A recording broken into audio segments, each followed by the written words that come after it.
내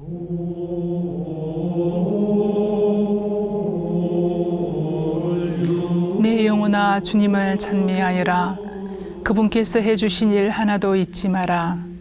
내 모든 잘못을 용서하시고 내 모든 아픔을 낫게 하시는 분. 안녕하십니까? 오늘은 시편 103편에 대해서 알아보도록 하겠습니다. 103편은 찬양 시편에 속하며 이어지는 찬양 시편 그룹 103편부터 7편까지의 시작 시편입니다. 이 시편은 1절에서 내 영혼아 주님을 찬미하여라로 시작하여 마지막 22절에서 같은 말로 마칩니다. 이 시편에서 시인은 하느님께서 해주신 일을 잊지 말라고 자기 권면을 하고 있습니다. 하느님께서는 인간을 용서하심으로써 당신의 사랑을 드러내십니다. 하느님의 사랑을 받은 자들은 마땅히 하느님을 경외하는 마음으로 이에 응답하여야 합니다. 베풀어 주시는 분에게 순종함으로써 응답해야 합니다. 시인은 모든 잘못을 용서받고 모든 아픔을 치유받아 육체적으로 회복된 상태입니다. 이 시편에서는 덧없는 인생에 대한 단언과 영원하신 하느님의 자애와 의로움이 대조를 이루고 있습니다. 그러므로 이 시편의 배경은 병에 걸렸던 시인이 회복되어 하느님을 찬양하는 것으로 생각해 볼 수 있습니다. 내 영혼아 주님을 찬미하여라. 그분께서 해주신 일 하나도 잊지 마라. 2절입니다. 시인은 자신에게 주님을 찬미하여라고 스스로 말하고 있습니다. 이것은 자신이 찬미하기로 결심했다는 뜻입니다. 찬미하다라는 히브리 말 바락은 기본적으로 축복하다는 뜻이며 권세를 가진 존귀한 사람을 온갖 예의를 갖추어 인정해주고 높이는 것입니다. 여기에서 내 영혼은 내 자신과 같은 말입니다. 그분께서 해주신 일은 그분의 은혜입니다. 그것은 주님을 찬양하는 근거가 되는 것입니다. 주님께서 해주신 일은 구체적으로 3절에서 5절에 나오는 주님의 은혜로운 행위입니다. 곧 내 모든 잘못을 용서하시고 내 모든 아픔을 낫게 하시며 내 목숨을 구렁에서 구해내시고 자애와 자비로 관을 씌워주시며 내 한평생을 복으로 채워주시어 내 젊음이 독수리처럼 새로워지게 하십니다. 주님의 은혜를 받은 시인은 자신에게 그 은혜를 잊지 말라고 합니다. 이것은 주님의 은혜를 잊지 않으려고 다짐하는 것입니다. 진정한 감사와 찬양은 입은 은혜에 대한 한 분만이 아니라 지속적인 기억으로 찬양하는 것입니다. 그러기 위해서 잊지 말아야 합니다. 시인은 잘 잊어버리는 인간의 속성에 대해 자신에게 경고합니다. 하느님을 이야기하면서도 우리는 진정 하느님을 잊고 말하는 수가 있습니다. 오늘날 우리는 스피드 시대에 살고 있습니다. 이런 발달에 발맞추어 나타나는 현상은 그 속도만큼이나 빠르게 잊어버리는 것입니다. 인간은 일반적으로 고통스러울 때 주님을 기억하고 찾습니다. 그러나 모든 일이 잘 되어가고 삶이 행복할 때에는 감사드리거나 우리의 충실함을 보여드려야 할 필요성을 덜 느낍니다. 찬양하는 사람은 잊지 못합니다. 찬양은 하느님과 인간을 연결시키는 힘입니다. 내 모든 잘못을 용서하시고 내 모든 아픔을 낫게 하시는 분 3절입니다.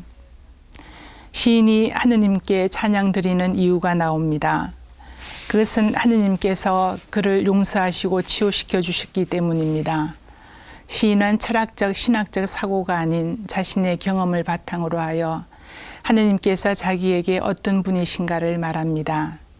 하느님은 용서하시고 낫게 하시어 그를 회복시키시고 치유시키시는 분으로 나옵니다. 시인은 죄의 용서와 병 고침을 제시합니다. 신학적으로 잘못과 아픔, 곧 죄와 병, 그리고 용서와 회복 사이에는 밀접한 연관성이 있습니다. 이스라엘 사람들은 병을 죄의 결과 내지 벌로 생각했습니다. 죄와 병에서의 구원은 삶과 죽음의 문제입니다.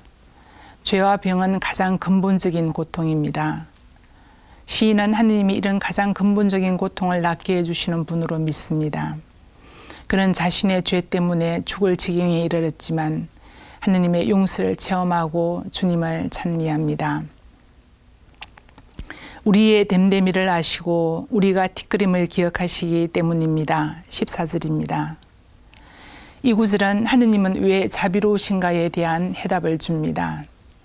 하느님께서 인간에 대하여 자비로우실 수밖에 없는 이유는 인간의 나약함과 무상함 때문입니다. 하느님께서는 우리의 됨됨이와 우리가 티끌 같은 존재임을 아십니다. 우리의 됨됨이는 우리의 피조성, 곧 창세기 2장 7절의 흙에서 만들어진 인간을 상기시킵니다. 하느님께서는 우리가 결국 죽을 수밖에 없는 존재이며 용서받아야 하는 보잘것없는 존재임을 아시고 또한 우리가 누구인지를 아십니다. 그분은 인간의 본질이 흙이고 나약함을 아시기 때문에 자애와 자비를 베푸십니다. 성경에서 티끌은 가장 보잘것없고 비참한 상태를 의미합니다. 하느님의 선하심은 먼지 하나하나에게도 미칩니다. 티끌로 빚어져 다시 티끌로 돌아가는 인간이기에 하느님께서는 더 큰 자비를 베푸십니다. 시편 103편은 고통을 통해 개인적인 감사에서 공동체적인 찬양으로 발전합니다. 이 시편은 성전에 모인 사람들에게 그들 각자에게 주신 하느님의 은총에 대한 응답으로 하느님께 감사의 찬양과 예물을 드릴 것을 촉구합니다. 내 영혼아 주님을 찬미하라는 자기 권면은 전례에 참석한 사람들이 하느님을 찬양하게 하는 직접적인 메시지가 됩니다. 찬양은 구약신앙의 핵심입니다.